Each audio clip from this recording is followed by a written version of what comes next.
میری اہلیہ نے ایک مرتبہ مجھ سے پوچھا کہ آپ کو پتا ہے جب لڑکی اپنے گھر سے رخصت ہوتی ہے تو کیسا منظر ہوتا ہے؟ میں نے کہا تم رخصت ہوئی تھی، تمہیں پتا ہے کیسا منظر ہوتا ہے، تم بتاؤ۔ تو میری اہلیہ نے کہا کہ ایک زندہ جنازہ ہوتا ہے جو اپنے پیروں پہ اپنے گھر سے نکلتا ہے۔ ایک جنازہ تو وہ ہوتا ہے جو 4 کندھوں پر سواری کر کے گھر سے باہر نکلتا ہے، لیکن یہ جو بچی جس کا نکاح ہوتا ہے، یہ جو دلہن بن کے گھر سے نکلتی ہے، یہ بھی گویا یوں سمجھیے کہ اس دن گھر سے جنازہ نکلتا ہے، اس لیے کہ جیسا رونا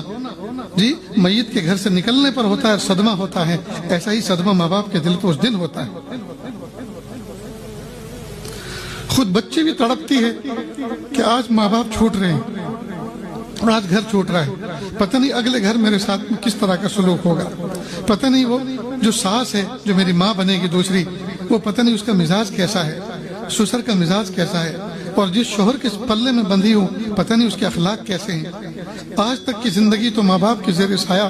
بڑے محبتوں کے ساتھ انجوائے کے ساتھ گزاری، آج کے بعد کی زندگی کچھ پتہ نہیں ہے، مکمل ڈارک اور اندھیری ہے، پتہ نہیں کیسی گزرے گی۔